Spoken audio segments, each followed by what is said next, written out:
Hi, I'm Nichelle Aiden at the Capitol with Senator Weiler to talk about Senate Bill 109 about civil asset forfeiture. Can you tell us a little bit about your bill? Yeah, Michelle. So let's take a hypothetical. Let's say your neighbor asks to borrow your truck to move a couch for his brother.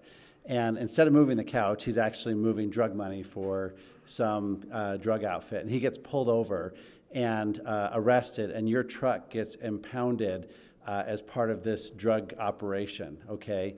And let's say this guy gets out of jail and he skips the country, but you don't get your truck back. And so, and they don't file any lawsuit and no criminal charges against you because it was just your truck. But the government, and this is crazy, they could actually file a lawsuit against your truck and to try to seize your truck because it was used to move drug money. This happens all the time. People aren't aware of that. So that's why it's called a civil asset forfeiture. The civil is, it's not criminal, it's civil. The asset is your truck, okay? So this bill is doing two things. Number one, we're saying that we want to reduce any pay-to-play incentives for law enforcement. And I don't think there's a lot of that going on, but we don't want to have that loophole there. So number one, if you know, let's say a lot of trucks were seized, or let's say whatever, but the law enforcement gets this money, and we've taken steps to make sure that money doesn't come back to the same agency that seized it, so they're not always looking for more trucks to seize.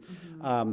But right now we have this grant system that's administered, but what I found out with the help of Libertas is that you have to, a city, like a city police department, they have to actually have a forfeiture seizure in order to apply for a grant. So we're taking away that incentive. Mm-hmm. The second thing is the federal government has very liberal civil asset forfeiture procedures and policies, and our state government is much tighter. It's not perfect, but it's much tighter. We don't want that agency that takes your truck, we don't want them to deliver, you know, to sneak it to the feds and to circumvent all of our state laws and our state procedures, and so I'm cracking down on that. So I'm making those two changes. Great. Do you have much opposition on your bill? I did, because there were some things we were doing that would have put some federal money in, at risk that's coming to some of our multi-agency task districts. But rather than fight that fight this year, we're going to pass this bill and try to deal with those issues maybe next year. So. Okay, perfect. For more information or to contact your legislator, just click on the link in the description below.